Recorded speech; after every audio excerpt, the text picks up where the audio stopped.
Hi കൂട്ടുകാരെ, പുതിയൊരു വീഡിയോയിലേക്ക് എല്ലാവർക്കും സ്വാഗതം. അങ്ങനെ പ്രഭ വന്നിട്ട് എസ് പിയോട് പറയാണ്, എൻ്റെ മകൻ പോയിരിക്കുന്നു, എൻ്റെ മകന് ഇഷ്ടമില്ലാത്ത വിവാഹമായതുകൊണ്ട് തന്നെ അവൻ ഇവിടെ നിന്ന് പോയിരിക്കുന്നു എന്ന് പറയുന്നു കേട്ടോ. ഞാൻ അപ്പോഴേ പറഞ്ഞതല്ലേ, അവൻ ഈ വിവാഹം ഇഷ്ടമല്ലെന്ന്.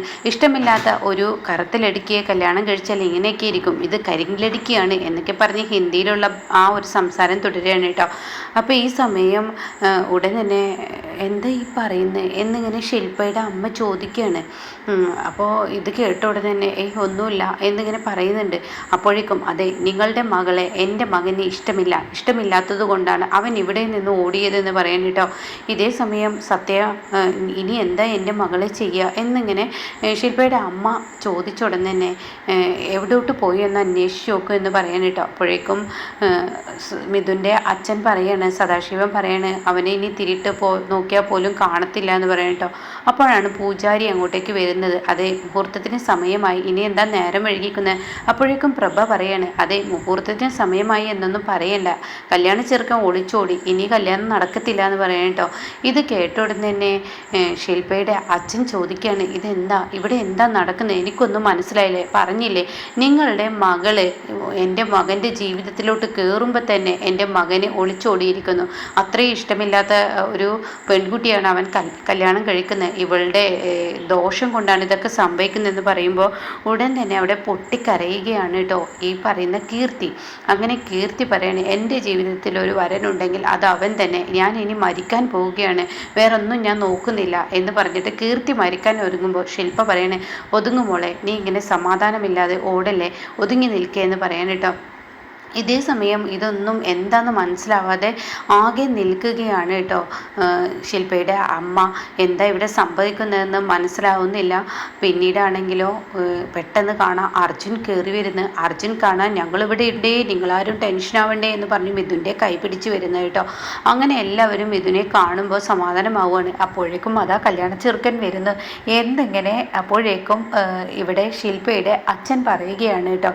അത് കേട്ട് എല്ലാവർക്കും സമാധാനമാവും. അപ്പോൾ സ്വാമികൾ പറയണേ, അതാ വരുന്നവൻ മിഥുൻ വരുന്നുണ്ടെന്ന് പറയണേ. ഇതേ സമയം മിഥുനെ പിടിച്ച അർജുൻ പറയണേ, കാര്യങ്ങളൊക്കെ ഇനി വഷളായി, ഇനി എന്തായാലും നീ പറയുന്നോ അതോ ഞാൻ പറയണോ, എന്തായാലും നീ പറയണ്ട, ഞാൻ പറഞ്ഞോളാം, നിനക്ക് ചമ്മലുണ്ടെങ്കിൽ ഞാൻ പറയാമെന്ന് പറഞ്ഞിട്ട് കഥ പറയുകയാണ് കേട്ടോ. അതെ, ഇയാളെ യാദൃശികമായി ഞങ്ങൾ കണ്ടതാണ്, ഇയാൾ ഫോണും പിടിച്ച് ധൃതി പിടിച്ച് ഇങ്ങനെ വരുന്നുണ്ടായി. അപ്പോൾ രണ്ടിനാണെന്ന് പോകുന്നതെന്ന് എന്നോട് പറയാൻ ബുദ്ധിമുട്ടുണ്ടായിരുന്നു. ഞാനും എൻ്റെ കൂട്ടുകാരിയും കൂടിയിട്ട് പെട്ടെന്ന് ഇയാളെ ഹോട്ടലിൽ കൊണ്ടുപോയി അവിടെ ടോയ്ലറ്റിൽ കയറ്റി. അപ്പോഴേക്കും MS ആണെന്ന് പറഞ്ഞ് കുറേ പെൺകുട്ടികൾ, ഇയാളൊരു പൂവൻകോഴിയാണല്ലോ, അതുകൊണ്ട് തന്നെ പെൺകുട്ടികൾ ഓടി വന്നിരിക്കുന്നു, സെൽഫി എടുക്കണം എന്നൊക്കെ പറഞ്ഞിട്ട്.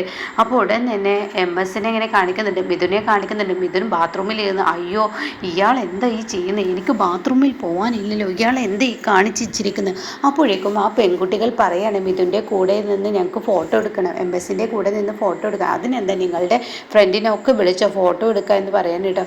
അങ്ങനെ അവരെല്ലാവരും മിഥുൻ്റെ കൂടെ നിന്ന് ഫോട്ടോ എടുക്കുകയാണ്. ശൗചാലയത്തിൽ പോയ മിഥുൻ്റെ ഫോട്ടോ എന്ന് പറഞ്ഞിട്ട് പലവരും പലതരത്തിൽ ഇങ്ങനെ എടുക്കുന്നു, അങ്ങനെ എടുക്കുന്നു, ഇങ്ങനെ എടുക്കുന്നു എന്നൊക്കെ പറഞ്ഞ് അർജുൻ അവിടെ വാക്കുകൾ കൊണ്ട് തള്ളുമ്പോൾ എല്ലാവരും ചിരിക്കുകയാണ് കേട്ടോ. അപ്പോഴേക്കും SP-യുടെ ചെവിയിൽ സൗമ്യങ്ങൾ പറയാണ്, അതെ സത്യത്തിൽ മിഥുൻ ഒളിച്ചോടിയ, പക്ഷേ കയ്യിൽപ്പെട്ടത് അർജുൻ്റെ കയ്യിലാണ്, അവനുള്ളത് കൊണ്ട് തന്നെ അവൻ ഇവിടെ അകപ്പെട്ടു, അതാണ് സംഭവിച്ചിരിക്കുന്നത് എന്നിങ്ങനെ പറയുന്നുണ്ട് കേട്ടോ. ഇതേ സമയം ബേട്ടാ നീ ഇങ്ങോട്ടേക്ക് വാടാ എന്ന് പറഞ്ഞിട്ട് പ്രഭ തൻ്റെ മകനെ വിളിച്ചു കൊണ്ടുപോകാണ് കേട്ടോ. പിന്നീടാണെങ്കിലോ ഇവിടെ ശില്പയുടെ അമ്മ ചോദിക്കുന്നുണ്ട്, ഇതേ സത്യ എന്താ ഇവിടെ സംഭവിക്കുന്നത് എന്നൊക്കെ ഇങ്ങനെ ചോദിക്കുന്നുണ്ട്. ഒന്നുമില്ല വാ എന്ന് പറയാണ്. അങ്ങനെ താലികെട്ടിൻ്റെ സമയമായിട്ടോ. അപ്പോഴേക്കും ഈ പറയുന്ന ശില്പയും സ്വാമി അങ്കളും സത്യനും അതുപോലെ അർജുനും കൂടി മാറി നിന്ന് സംസാരിക്കുകയാണ്. എന്താണ് സത്യത്തിൽ സംഭവിച്ചതെന്നൊക്കെ ചോദിക്കുമ്പോൾ ഉള്ള കാര്യം പറയണേ, ഞാനും എൻ്റെ കൂട്ടുകാരിയും കൂടിയാണ് ഇങ്ങനെയൊക്കെ ചെയ്തത്, എന്തായാലും അയാളെ എവിടെ എത്തിച്ചിരിക്കുന്നു, ദേ നിന്നോട് എത്ര കടപ്പെട്ടാലും മതിയാവില്ല, നീ ഇപ്പോൾ എനിക്ക് ചെയ്തത് വലിയൊരു സഹായമാണ്, അതിന് ഞാൻ നിന്നോട് കടപ്പെട്ടിരിക്കുന്നു. അയ്യോ ഞാനൊരു മഹാകോടീശ്വരനാണ്, കോടീശ്വരനായ എനിക്ക് ഇതൊന്നും ഒരു വിഷയമല്ല, എനിക്കിങ്ങനെ മറ്റുള്ളവർക്ക് പരോപകാരം ചെയ്തു കൊടുക്കുക എന്ന് പറഞ്ഞത് അത് നല്ലൊരു ഇഷ്ടമാണ് എന്നൊക്കെ എന്നൊക്കെ പറയാൻ കേട്ടോ.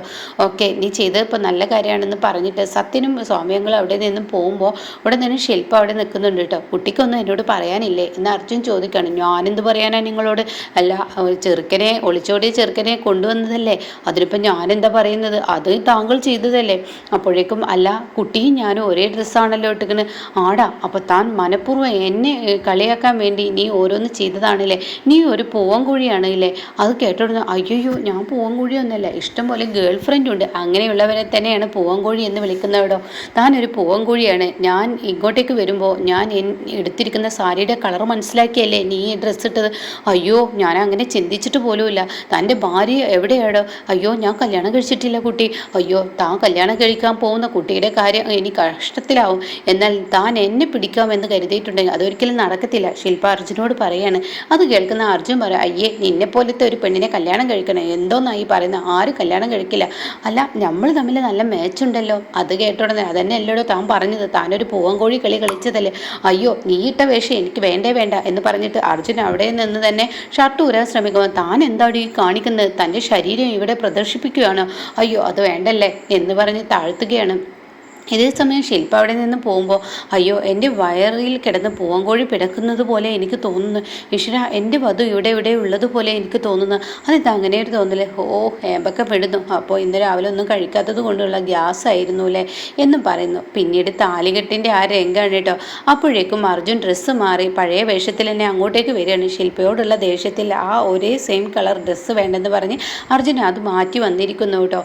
ഇതേ സമയം താലികെട്ട് നടക്കുകയാണ്. നല്ല രീതിയിൽ തന്നെ താലികെട്ട് നടക്കുന്നു. താലി കഴുത്തിൽ വീണു. പിന്നീട് സിന്ദൂരം ചാർത്തി കൊടുക്കുന്നു. ഇതൊക്കെ കണ്ടിട്ട് പ്രഭ ആകെ ടെൻഷനാവാണ്. പ്രഭ കരഞ്ഞുകൊണ്ട് ഒരു സൈഡിലോട്ട് പോകുമ്പോൾ അയ്യോ, ഈ പെൺപിള്ളയുടെ കൂടെ എൻ്റെ കുഞ്ഞ് എങ്ങനെ ജീവിക്കും എന്നിങ്ങനെ ശില്പയുടെ അമ്മ പറയാണ് കേട്ടോ. സത്യ, എനിക്ക് പേടിയാവുന്നു എന്നൊക്കെ ഇങ്ങനെ പറയുന്നുണ്ട്. ഇതേ സമയം പ്രഭയാണെങ്കിൽ ആര്യനെ വിളിക്കുകയാണ്. ആര്യനാണ് ഇങ്ങോട്ടേക്ക് വിളിക്കുന്നത്. എടാ മോനെ, എല്ലാം കഴിഞ്ഞോടോ ആര്യ, അവരുടെ ശാന്തി കഴിഞ്ഞോടോ എന്നൊക്കെ പറയുമ്പോൾ ആ ശാന്തി കഴിഞ്ഞാൽ നന്നായി, എന്തായാലും എനിക്ക് നല്ല ഇഷ്ടപ്പെട്ടു. എന്തായാലും ഇനിയിപ്പോൾ ചൈത്ര വരുന്നുണ്ട്, ചൈത്രയോട് എന്താ മറുപടി പറയേണ്ടതെന്ന് നിങ്ങൾ പറഞ്ഞോളൂ. അപ്പോൾ സുധീഷ് ഇതിനൊക്കെ കാവലായി നിൽക്കുന്നുണ്ട് കേട്ടോ. അങ്ങോട്ടും ഇങ്ങോട്ടും കൊട്ടുകൊടുക്കുന്ന പരിപാടിയാണല്ലോ സുധീഷിന്. അങ്ങനെ സുധീഷ് ഇത് കേട്ട് നിൽക്കുക. അപ്പോൾ സുധീഷ് പറയണം, അയ്യോ, ഞാനാണിത് വിളിച്ച് പറഞ്ഞ് ചൈത്രപേട്ടി അറിഞ്ഞു കഴിഞ്ഞ് ഒരു പ്രശ്നവും ഉണ്ടാവില്ല എന്നിങ്ങനെ സുധീഷിനോട് പറയണം കേട്ടോ. എന്തായാലും അച്ഛൻ പുതിയ വീട് എടുത്തിട്ടുണ്ടല്ലോ, അവർക്ക് താമസിക്കാം, അതിലോട്ട് ചൈത്രയുടെ ഭരണം ഉണ്ടാവും. ചൈത്ര എത്തട്ടെ, അതിനുശേഷം ഞാൻ എത്തിക്കോളാം, അവിടെയാണ് എൻ്റെയും കളി തുടങ്ങുന്നതെന്ന് പറയുന്നുണ്ട് കേട്ടോ. പിന്നീടാണെങ്കിലോ ഇപ്പുറത്ത് താലികെട്ടിൻ്റെ ആ ഒരു കാര്യങ്ങളൊക്കെ കഴിഞ്ഞു. ഇനി വീട്ടിലോട്ട് പോകാമെന്നുള്ള നിലപാടാണ്. അപ്പോഴാണ് ധ്വനിയുടെ വീട്ടിലോട്ട് പോകുന്നത്. ധ്വനിയുടെ ഏട്ടനും ഏട്ടത്തി അമ്മയും അവിടെ ഇരിക്കുന്നുണ്ട്. അപ്പോൾ അവരാണെങ്കിലും ഓടിക്കൊണ്ട് വരികയാണ്.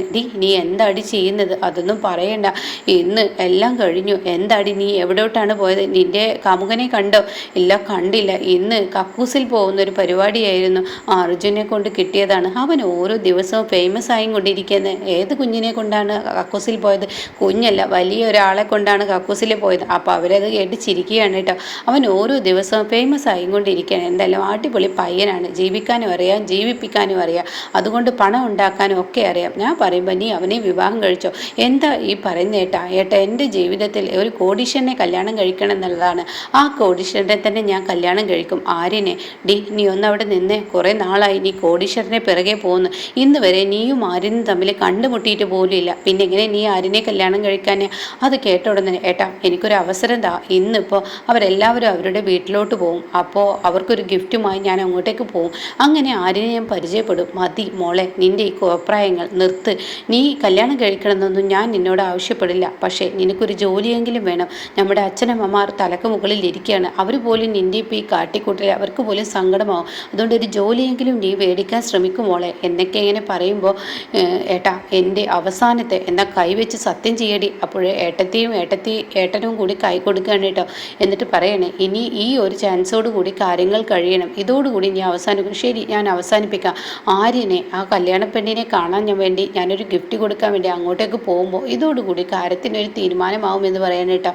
അങ്ങനെ ഈ സമയം ധോനി പോകുന്ന സമയത്ത് ഏട്ടാ ഒരു 5000 രൂപ എൻ്റെ അക്കൗണ്ടിലോട്ട് ഇട്ടതാട്ടോ.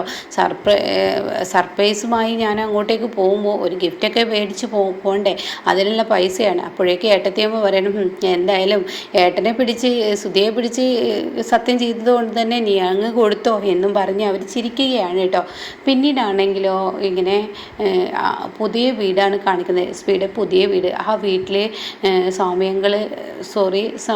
സ്വാമിയങ്ങളല്ല, മിഥുൻ്റെ അച്ഛൻ സ്വാമിനാഥൻ, അയാൾ വന്നിട്ട് ഇങ്ങനെ നിലവിളക്കൊക്കെ ശരിയാക്കാണ്. ഒരു പണിക്കാരത്തി കൊണ്ടാണ്, വേലക്കാരത്തി കൊണ്ടാണ്. അവളിങ്ങനെ ശരിയാക്കുന്ന സമയത്ത് അവളോട് പറയണ പാലും പഴവും റെഡിയാക്കൂ, ഈ നിലവിളക്ക് കത്തിക്കാനുള്ള കാര്യങ്ങൾ ചെയ്യൂ എന്നൊക്കെ പറയാണ്. എന്നിട്ട് പറയണേ, പ്രഭേ നീ ഇങ്ങനെ സങ്കടപ്പെട്ടിട്ടൊന്നും ഇരുന്നിട്ട് കാര്യമില്ല, നമ്മുടെ മകൻ്റെ വിവാഹം നടന്നു, ഇനി അവരെ നല്ല രീതിയിൽ സ്വീകരിക്കുക, അതാണ് നമ്മൾ ചെയ്യേണ്ടത് എന്നൊക്കെ പറയുമ്പോൾ, ഇല്ല ഒരിക്കലും ഞാനത് ചെയ്യില്ല, എന്നെ കൊണ്ടത് പറ്റത്തില്ല, എൻ്റെ മരുമകളായി വരുന്നത് ചൈത്രപേട്ടിയായിരുന്നു, ആ ഒരു കാര്യമാണ് ഇവിടെ തകർന്നിരിക്കുന്നത്, ഈ കരിങ്കോഴിയെ ഞാൻ സ്വീകരിക്കുന്നില്ല എന്ന് പറയുമ്പോൾ, പ്രഭേ നീ നിൻ്റെ ആങ്ങളയോടാണ് കളിക്കുന്നത്, അത് വേണ്ട, അത് നിനക്ക് ദോഷം ചെയ്യും, ഇല്ല ഞാൻ ഒരിക്കലും സ്വീകരിക്കില്ല എന്ന് പറഞ്ഞ് പ്രഭ ദേഷ്യത്തോടു കൂടി നിൽക്കുകയാണ് കേട്ടോ. അപ്പോൾ ഇങ്ങനെയൊക്കെയുള്ള ഒരു എപ്പിസോഡാണ് ഇപ്പോൾ ലാസ്റ്റ് വന്നിരിക്കുന്നത്.